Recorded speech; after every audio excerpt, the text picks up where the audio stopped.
Dear student, आज के lecture में हम जून 2015 के रियल एनालिसिस के क्वेश्चंस करेंगे।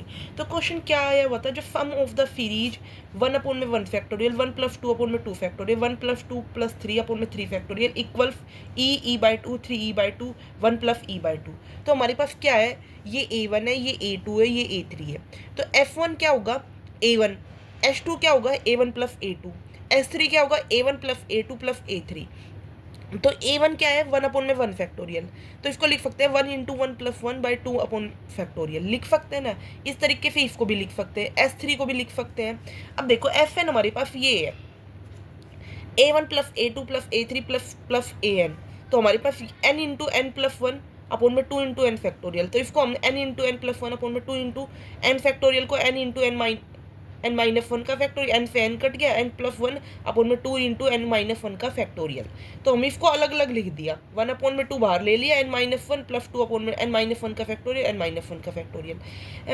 अब देखो ये फैक्टोरियल जो है ये n-1 × n-2 का फैक्टोरियल, n-1 से n-1 कट गया, तो यहाँ पे आ गया 1/n-2 का फैक्टोरियल और 2/n-1 का फैक्टोरियल। ठीक है।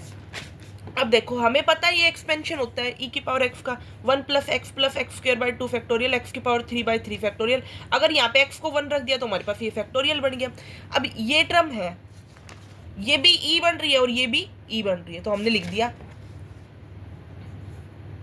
1/2 e + 2e। ये भी e बन रही है ना और ये भी e बन रही है, तो 1e और 2e, तो 3e हो गया 3e/2। तो यहाँ तक समझ में आ गया। आगे देखो, the limit 1/x x integration है x से 2x e⁻t² dt, तो does not exist, is infinite, exist and equal to 1, exist and equal to 0। तो कौन सा ऑप्शन ठीक होगा इसमें? कैसे करेंगे इस क्वेश्चन को करने का तरीका देखो यहाँ पे जब हमने सोल्व किया, लिमिट लगाई, limit x tending to infinity 1/x, इसको मैंने इंटीग्रेशन कर दिया e⁻t² -2t x से 2x। तो जब इंटीग्रेशन किया हमने तो ये लिखा और इंटीग्रेशन पे लिमिट लगाई तो हमारे पास ये बन गई। अब ये बन रही है 0/0 फॉर्म, क्योंकि x टेंडिंग टू 0 डाल लेंगे, यहाँ पे 0 डाल लेंगे तो हमारे पास 0/0 फॉर्म बन गई। 0/0 फॉर्म क्या होती है? Indeterminate form. तो एल हॉस्पिटल रूल लगाएंगे। एल हॉस्पिटल रूल क्या कहता है? इसका ऊपर का डेरिवेटिव ऊपर, नीचे का डेरिवेटिव नीचे। तो हमने नीचे का डेरिवेटिव कर दिया और ऊपर का डेरिवेटिव कर दिया। अब ऊपर तो सिंपल डेरिवेटिव होगा नहीं, लिबनीज रूल से होगा। लिबनीज रूल कहता है d/dx, इसका इंटीग्रेशन डिफरेंशिएशन कर देंगे, f(x) bx d/dx bx minus f(x) ax d/dx ax plus a से x डिफरेंशिएशन f(x t). हमारे पास अब इसका करेंगे डिफरेंशिएशन और x का नीचे से 1 हो गया, तो इसका करेंगे तो क्या आएगा? ये देखो हमारे पास आ गया। अब हमारे पास करेंगे तो डिफरेंशिएशन 2x का तो 2 आ जाएगा और x का 1 आ जाएगा, तो हमारे पास ये आ गया। अब इसमें लिमिट कितनी है? 0 डाल लेंगे, इसमें लिमिट 0 डाल लेंगे तो ये क्या बन जाएगा? 1, और यहाँ डाल लेंगे तो 0 1, तो 2 - 1 तो 1, आंसर आ गया 1। समझ में आया? अगर नहीं समझ में आया तो आप मुझे कमेंट करके बता सकते हो कि मुझे यहाँ पे स्टेप में दिक्कत है, और अगर कोई भी डाउट आती है तो मैं सोल्व भी कर देती हूँ, ऐसी कोई बात नहीं है। जो भी कोई कमेंट में डाउट शेयर करता है अपनी, मैं उस डाउट को भी सोल्व कर देती हूँ। तो अब देखो क्वेश्चन थर्ड देखो, f(x) से x such that f(x) is equal to x, then f is 1 onto 1 but not onto, is onto but 1 to 1, need not be neither 1 to 1 और nor onto। तो कैसे करेंगे? 1 onto चेक करना है, तो f(x) equal to x दिया हुआ है, ठीक है। तो इसका मतलब f(x) जो है x में जाएगा, यानी कि कोडोमेन में जाएगा। कंसीडर करके चल रहे हैं f(a) is equal to f(b) मान के चल रहे हैं, तो इसका मतलब f(a) is equal to f(b) का मतलब दोनों तरफ हमने फिर से f लगा दिया, तो ये दोनों इक्वल रहेंगे। अब गिवन हमारे पास ये है, 1 के लिए करना है, तो इस ये जो है ये है, इसका मतलब ए के इक्वल आएगा और ये बी के इक्वल आएगा। ए और बी इक्वल हो गए तो एफ इज 1 हो गया, 1 हो गया, ठीक है। 1 तो हो गया। अब आते हैं ऑन टू के ऊपर बात। हम मान के चल लेते, उल्टा मान के चल लेते कि ऑन टू नहीं है, तो इसका मतलब y एक एलिमेंट है x के अंदर जो y में बिलोंग कर रहा है, तो एक x एग्जिस्ट नहीं करेगा अगर ऑन टू नहीं है तो ऐसा होता ही है कि भाई वाई एक एलिमेंट ऐसा है जिसके लिए एक्स एग्जिस्ट नहीं करेगा, तो y is equal to f of x है, f of a is equal to f of b is equal to b, f of a is equal to b, तो एफ लगाया इस पे, f of a is equal to f of b, दोनों तरफ F लगा दिया, और इसका मतलब क्या है एफ, और इसका मतलब क्या है बी, तो यहां से क्या हो गया ऑन टू हो गया, ये पूरा बी ए का काम कर गया और ये पूरा बी का काम कर गया, तो यानी कि एफ इज ऑन टू, तो इसका मतलब ए जो है वो करेक्ट ऑप्शन है। नॉट ऑन टू मान के चले थे बट हमारी सपोजिशन के अकॉर्डिंग ये रोंग आ गया, तो इसका मतलब हम ऑन टू होगा। तो देखो कौन सा ऑप्शन 1 1 एंड ऑन टू दोनों ऑप्शन सही है, 1 1 भी होगा ऑन टू भी होगा। वैसे ये जनरली याद भी रख सकते हैं, इस तरीके के कोई भी फंक्शन होते हैं मतलब वो हमेशा 1 1 ऑन टू दोनों होते हैं, हमने प्रूफ से बता दिया। A polynomial of odd degree with real coefficient must have at least one real root, no real root, only real root, at least one root which is not real. कैसे करेंगे इस क्वेश्चन को भाई? तो देखो इस क्वेश्चन को करने का क्या तरीका है, ऑड डिग्री की पॉलिनोमियल है, मान लो x की पावर 11 है, उस डिग्री की पॉलिनोमियल है, तो क्या करेंगे इसके पास पेयर, जब भी अगर हम कॉम्प्लेक्स रूट की बात करते हैं तो पेयर में आते हैं, एक रूट मान लो a प्लस अयोटा बी है तो दूसरा आएगा a माइनस अयोटा बी, ठीक है। तो इसका मतलब 5 रूट तो कॉम्प्लेक्स के हो गए और एक रूट रियल होगा, एटलीस्ट एक रूट रियल होगा, हो सकता है 3 भी हो पर कम से कम एक रूट तो जरूर रियल होगा अगर 5 रूट कॉम्प्लेक्स का आते हैं, तो इसका ऑप्शन होगा एटलीस्ट 1 रियल रूट। कर कैसे रखा है मैंने, देखो ये पॉलिनोमियल मान रखी है, करने का इसमें कोई तरीका है ही नहीं, बस यही तरीका है। पॉलिनोमियल है, पॉलिनोमियल में कितनी डिग्री की, ऑड डिग्री की है, तो ऑड डिग्री की पॉलिनोमियल के पास कम से कम एक रूट, जैसे मैक्सिमम यहाँ पे 3 डिग्री की पॉलिनोमियल ले रही तो 2 रूट तो पेयर में होंगे ही होंगे, मतलब एक कॉम्प्लेक्स, एक रूट कॉम्प्लेक्स है तो उसका पेयर होगा, यानी कि एक ही रियल बचेगा, तो एक रूट रियल बचेगा, तो at least 1 real root, first option सही है। अगला क्वेश्चन देखो, let for each n greater than equal to 1 C n be the open disc in R square with centre at the point n0, radius equal to n, then C is equal to union of C n is, कौन सा इनमें से ठीक है?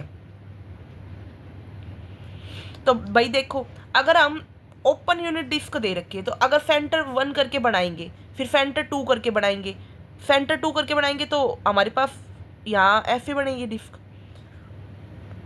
क्योंकि n0 की है, n0 की मतलब 1 0, रेडियस 1 की हो गई, 2 0 रेडियस 2 की हो गई, 3 0 रेडियस 3 की हो गई, 4 0 रेडियस 4 की हो गई, ऐसे हमने ये सर्कल डिफरेंट सर्कल बना लिए। तो हमारे पास यूनियन जो करेंगे तो हमेशा x तो यहाँ पे पॉजिटिव ही रहेगा, तो यानी कि फोर्थ ऑप्शन सही है, x हमेशा पॉजिटिव ही होगा, क्योंकि देखो यहाँ पे x पॉजिटिव की तरफ ही जा रहा है ये, और यहाँ पे भी देखो n जो है नंबर लेंगे कोई तो इसका मतलब पॉजिटिव की तरफ जाएगा, तो यानी कि कौन सा ऑप्शन सही है? फोर्थ ऑप्शन सही है। अब देखो फिक्स्ड क्वेश्चन देखो, f be the bounded function on R and a belongs to R, then for all delta greater than 0 w हमारे पास ये दे रखा supremum x belongs to this, then कौन सी बात ठीक होगी इनमें से? तो कैसे करेंगे इस क्वेश्चन को? देखो लेंथ, देखो लेंथ कैसे निकालेंगे, w plus a plus delta minus a plus delta, तो 2 डेल्टा डिपेंड ऑन डेल्टा, तो जैसे जैसे हमारे पास ये डिफाइन कर रखा है उसने, डब्ल्यू a delta is equal to supremum of f of x minus f of a का मोड, तो जैसे जैसे लेंथ इंटरवल की इंक्रीज होगी सुप्रीमम भी इंक्रीज होगा, तो इसका मतलब डब्ल्यू ए डेल्टा 1 लेस देन डब्ल्यू a delta 2 if and only delta 1 is less than equal to delta 2, तो ऑप्शन फर्स्ट जो है वो करेक्ट ऑप्शन हो गया, पहला ऑप्शन करेक्ट है, ठीक है। आगे देखो, ऑल्सो लिमिट एक्सटेंडिंग टू 0 डब्ल्यू a delta is equal to 0 if limit extending to a f of x is equal to a as the supremum of f of x minus f of a tending to 0, तो F of x जो है वो F of ए को tend कर गया, तो इसका मतलब हमारे पास कौन सा ऑप्शन सही होगा? फोर्थ ऑप्शन सही होगा कि एफ ऑफ डब्ल्यू of a delta is equal to zero if and only f is continuous. Continue ये चीज किसको दिखा रही है? कॉन्टिन्यूटी को दिखा रही है ना, तो यानी कि ये जीरो है तो कॉन्टिन्यूस होगा, तो कॉन्टिन्यूस हो गया, तो फोर्थ ऑप्शन करेक्ट हो गया और फर्स्ट ऑप्शन भी करेक्ट हो गया। तो हमारा ऑप्शन इनकरेक्ट कौन सा होगा? सेकंड। भाई लेंथ जो है जीरो, ये जीरो नहीं हो सकती, need not be exist, length तो एग्जिस्ट करेगी, तो इसका मतलब सेकंड और थर्ड ऑप्शन इनकरेक्ट हो गया। फर्स्ट और फोर्थ करेक्ट ऑप्शन है। For n greater than, seventh question देखो, n greater than equal to 1 let g n x sine square x plus 1 by n, x belongs to close interval, semi close interval 0 से infinity, F of N हमारे पास ये है, f n converges point wise to a function f but does not converges uniformly on this. आगे option है f n does not converges point wise to any function on semi close 0 to infinity, fn converges uniformly on close interval 0 to 1, fn converges uniformly on this। तो हम कैसे करेंगे? gn(x) हमारे पास दिया हुआ है fine square x plus 1 by n और fn(x) दिया हुआ है 0 to x integration gnt dt। तो लिमिट लगाएंगे n टेंडिंग्स टू इन्फिनिटी, gn(x) पे लिमिट लगाएंगे तो क्या आएगा? लिमिट लगाएंगे n टेंडिंग्स टू इन्फिनिटी, लिमिट लगाएंगे तो फाइन स्क्वायर x आएगा, फाइन स्क्वायर, और f ऑफ x पे लिमिट लगाएंगे तो क्या आएगा? Limit n टेंडिंग्स to infinity f n x is equal to 0 to integration limit g n x t d t. तो हमारे पास यहाँ पे जी एन एक्स पे लगाएंगे तो sine square T d t, तो हमारे पास इसको हमने ओपन कर लिया तो हमारे पास ये आ गया। तो x भी यूनिफॉर्मली कन्वर्जेंट है 0 टू इन्फिनिटी में और फाइन भी यूनिफॉर्मली कन्वर्जेंट है 0 टू इन्फिनिटी में, तो हमारे पास कौन सा ऑप्शन सही होगा? थर्ड ऑप्शन सही हो गया कि f n converge uniformly. F तो कन्वर्ज यूनिफॉर्मली कर रहा है 0 टू 1 में भी, 1 में तो करेगा ही जब 0 टू इन्फिनिटी में कर रहा है। फोर्थ ऑप्शन सही हो गया, थर्ड ऑप्शन सही हो गया। 0 टू इन्फिनिटी में कर रहा है तो 0 टू 1 में भी करेगा, थर्ड और फोर्थ सही हो गए। अब एफ एन एक्स जो है uniformly converges in 0 to infinity, 0 to infinity में भी करेगा, तो थर्ड और फोर्थ ऑप्शन सही हो गया। F n does not converge point wise to any function, गलत बात, डज नॉट कन्वर्ज कह रहा है तो कन्वर्ज करेगा। Point wise to a function f but does not converge uniformly, गलत बात, तो ओनली थर्ड और फोर्थ ऑप्शन ही सही है। आगे देखो 8th क्वेश्चन देखो, a positive real number which of the following integral are convergent, कौन सा इंटीग्रेशन कन्वर्जेंट होगा? देखो ये 4 इंटीग्रेशन दिए हुए हैं तो कैसे करेंगे? 1/x की पावर 4 0 to a dx, तो हमारे पास ये इंटीग्रेशन इन्फिनिटी की तरफ टेंड कर रहा है, तो it is not convergent. 0 to a limit लगाएंगे तो इन्फिनिटी की तरफ जाएगा, तो ये कन्वर्जेंट नहीं होगा। 1/√x dx, तो हम इसको करेंगे तो ये हमारे पास 2a की पावर 1/2 आ गया, तो ये कन्वर्जेंट हो गया। कोई फाइनाइट नंबर आ गया, फाइनाइट नंबर आ गया तो कन्वर्जेंट हो गया। 1/x log x log of log x 4 to infinity, तो इन्फिनिटी की तरफ जा रहा है, तो इन्फिनिटी की तरफ जा रहा है तो भी कन्वर्जेंट हो, डाइवर्जेंट सॉरी कन्वर्जेंट नहीं हो पाएगा क्योंकि इन्फिनिटी को टेंड करेगा। तो क्या होगा? यहाँ पे जब हम 0 रखेंगे लिमिट तो ये इन्फिनिटी की तरफ जा रहा है, यहाँ पे 0 रखेंगे तो यहाँ पे ऊपर तो 0 हो जाएगा और यहाँ पे a रखेंगे तो a की पावर 1/2 हो जाएगा, तो ये नहीं होगा। यहाँ पे log of x 5 to infinity, तो log ऑफ 1/log 5 इन्फिनिटी की तरफ करेंगे तो 1/log इन्फिनिटी हो जाएगा, 1/इन्फिनिटी 0 हो जाएगा, तो 1/log 5 बचेगा, तो ये कन्वर्जेंट हो गया। तो इसमें पूछा ये कन्वर्जेंट कौन सा है, तो सेकंड और फोर्थ करेक्ट ऑप्शन हो गए, सेकंड और फोर्थ ये 2 करेक्ट ऑप्शन है। आगे देखो कौन सा फंक्शन इसमें से अनकाउंटेबल है? अनकाउंटेबल कैसे चेक करेंगे? देखो ये 4 ऑप्शन है, ये 3 ऑप्शन है, एक यहाँ 4 फोर्थ ऑप्शन ये रहा, कौन सा इसमें से अनकाउंटेबल होगा? तो कैसे चेक करेंगे अनकाउंटेबल? कोडोमेन की पावर डोमेन n की n 1/2 से मैप कर रहा है, तो यहाँ पे 2 की पावर अलिफ नोट, 2 की पावर अलिफ नोट क्या होता है? कंटिनम हो गया, तो ये अनकाउंटेबल हो गया। तो यानी कि फर्स्ट ऑप्शन n से 1, हाँ फर्स्ट ऑप्शन तो यही है, n से 1/2 1 और 2, तो इसका मतलब ये क्या हो गया? कंटिनम हो गया, तो अनकाउंटेबल, तो फर्स्ट ऑप्शन तो इनकरेक्ट हो गया। 1 2 से n, 1 2 से n, तो n की पावर 1/2 यानी कि अलीफ नोट की पावर 2, अलीफ नोट की पावर 2 यानी कि काउंटेबल, तो यानी कि सेकंड ऑप्शन जो है वो इसने अनकाउंटेबल पूछा है ना, इनकरेक्ट हो गया। फर्स्ट ऑप्शन करेक्ट है, फर्स्ट ऑप्शन करेक्ट है, और कौन सा ऑप्शन करेक्ट है? फोर्थ ऑप्शन करेक्ट है। फर्स्ट और फोर्थ ऑप्शन करेक्ट है, बाकी दो इनकरेक्ट हो गए। आगे क्वेश्चन देखो, ये वाला 10th क्वेश्चन। 11 ही क्वेश्चन आए थे रियल एनालिसिस के। बाकी जो क्वेश्चन दिसंबर 2000, अगला लेक्चर में मैं दिसंबर 2015 के क्वेश्चन करवाऊंगी। पहले इन ये दो क्वेश्चन और करवा देती हूँ। n greater than equal to 2, let an is equal to n log n, then sequence is convergent, series is convergent, series an square is convergent, the series summation n to infinity minus 1 की power n, an is convergent। तो 1 upon में log n, 1 upon में log n अगर इस पे limit लगाते हैं तो जीरो की तरफ टेंड करता है, क्योंकि n log n जो है वो इन्फिनिटी की तरफ टेंड करता है। तो ये कह रहा है sequence an is convergent. First option बिल्कुल सही है, क्योंकि ये कन्वर्ज करेगा, बिल्कुल ठीक बात है, जीरो की तरफ जा रहा है। सीरीज जो है वो कन्वर्जेंट होगी। सेकंड ऑप्शन कह रहा है 1 अपॉन में log n की power n p is convergent if p greater than 1 है तो कन्वर्जेंट होगा, लेस देन इक्वल टू 1 है। भाई p टेस्ट से हम लगा सकते हैं ना, p ग्रेटर देन 1 है तो कन्वर्जेंट, और लेस देन इक्वल टू 1 है तो डाइवर्जेंट। तो n log n जो है p इक्वल टू 1 है तो इट इज कन्वर्जेंट, तो ये कन्वर्जेंट होगा। सॉरी, p अगर यहाँ पे p1 है ना, यहाँ पे p1 है तो ये डाइवर्जेंट होगा। एम सॉरी कि ये डाइवर्जेंट होगा, क्योंकि p इक्वल टू 1 के लिए डाइवर्जेंट है। Second option incorrect. अब कंपैरिजन टेस्ट लगाते हैं, तो यहाँ पे वही p टेस्ट लगाएंगे तो देखेंगे तो n स्क्वायर से क्या होगा, p ग्रेटर देन 1 के लिए कन्वर्जेंट, तो कन्वर्जेंट हो गया, यानी कि थर्ड ऑप्शन भी करेक्ट हो गया। आगे कह रहा है -1 की power, Leibniz test. Leibniz test क्या कहता है? लिबनीज टेस्ट से भी ये कन्वर्जेंट हो गई। लिबनीज टेस्ट मैंने पीछे एक वीडियो में करवाया था, लिबनीज टेस्ट। और अगर आपको नहीं लिबनीज टेस्ट का नहीं पता तो आप मुझे कमेंट कर सकते हो, लिबनीज टेस्ट में मैं वीडियो बना दूंगी, आपको वहाँ से लिबनीज टेस्ट समझ सकते हो। बहुत ईजी है लिबनीज टेस्ट। लिबनीज टेस्ट हमेशा अल्टरनेटिंग सीरीज के लिए होता है। Converge to tending to zero होना चाहिए, डिक्रीजिंग सीक्वेंस होनी चाहिए और टेंडिंग टू जीरो होनी चाहिए। लिबनीज टेस्ट के लिए ये कंडीशन होती है। अगर आपको नहीं समझ में आ रही है तो आप मुझे कमेंट कर दो, मैं आपको वीडियो लिबनीज टेस्ट का अच्छे से प्रूफ करवा दूंगी, लिबनीज टेस्ट का। तो हमारे पास यहाँ पे कौन सा ऑप्शन सही बना? एक तो फर्स्ट ऑप्शन सही है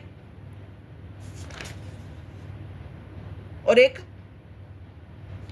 थर्ड ऑप्शन सही है और फोर्थ ऑप्शन सही है। सीक्वेंस कन्वर्जेंट हो गई, ये कन्वर्जेंट, ये सीरीज कन्वर्जेंट नहीं होगी क्योंकि ये पी टेस्ट पे नहीं होगी। और third option series formation n to infinity a n series convergent, third option सही है। सीरीज इज अल्टरनेटिंग सीरीज है तो कन्वर्जेंट, फर्स्ट थर्ड फोर्थ सही ऑप्शन है। अब देखते हैं 11th क्वेश्चन। 11th क्वेश्चन क्या कहता है? A note a one n be the sequence of real number for n e k greater than equal to 1। F n हमारे पास S2 के है, which of the following statement is correct? F n exist formation a n a m m tending to zero, m equal to zero to infinity exist, f n exist then a m need not be exist. हमारे पास ये exist करेगा। Consider करके चल रहे हैं, हमने एक सीक्वेंस ले ली, ए 1 0 2 0 3 0। F1 1 आएगा, S2 हमारे पास 1 आएगा, S3 हमारे पास 1 + 0 + 2 आएगा ऐसे, तो Fn तो एग्जिस्ट कर जाएगा, Fn एग्जिस्ट कर जाएगा। बट Am जो है इसकी लास्ट फिर जो होगा वो इन्फिनिटी होगा, तो वो डज नॉट एग्जिस्ट। तो ऑप्शन सेकंड जो है वो सही है कि ये Fn तो एग्जिस्ट कर रहा है। फर्स्ट ऑप्शन तो इनकरेक्ट हो गया कि Am एग्जिस्ट करेगा। सेकंड सही है कि Am तो need not be exist, second सही है। अब थर्ड ऑप्शन देखो, ये Am तो एग्जिस्ट करके बस Fn जो है वो एग्जिस्ट नहीं करेगा। तो इसका मतलब कंसिडर करके चले हमने ये सीक्वेंस an -1 की पावर n, तो ये an जो है वो एग्जिस्ट कर रहा है, बट Fn जो है वो डज नॉट एग्जिस्ट। तो इसका मतलब हमारे पास फोर्थ ऑप्शन करेक्ट हो गया, थर्ड इनकरेक्ट हो गया। फोर्थ ऑप्शन करेक्ट हो गया और थर्ड इनकरेक्ट हो गया। तो आई होप आपको यहाँ तक समझ में आया होगा। इसमें हम एग्जाम्पल से समझ सकते हैं, इसके लिए एग्जाम्पल बेस्ट है। अगर हम एग्जाम्पल लेके चलेंगे तो ये समझना बहुत आसान हो जाएगा। तो अगर आपको वीडियो अच्छी लगी हो तो वीडियो को लाइक करें, चैनल को सब्सक्राइब करें, और अगले लेक्चर में मैं दिसंबर 2015 के रियल एनालिसिस के क्वेश्चंस करवाऊंगी। Thank you for watching my video. If you like my video then subscribe my YouTube channel. अगर आपको कोई भी डाउट आती है, किसी क्वेश्चन पे प्रूफ चाहिए, आपको कोई कमेंट, तो आप मुझे कमेंट कर सकते हो। अगर आपको किसी टॉपिक से रिलेटेड, कोई क्वेश्चन से रिलेटेड किसी तरीके की मतलब डाउट है, नेट के PYQ में डाउट है, तो आप मुझे कमेंट कर सकते हो। मैं तब भी सोल्व कर दूंगी कि भाई ठीक है, मैं कोशिश कर सकती हूँ आपके लिए, इतने एफर्ट्स तो मैं लगा ही सकती हूँ। Thank you for watching my video. If you like my video then subscribe my YouTube channel.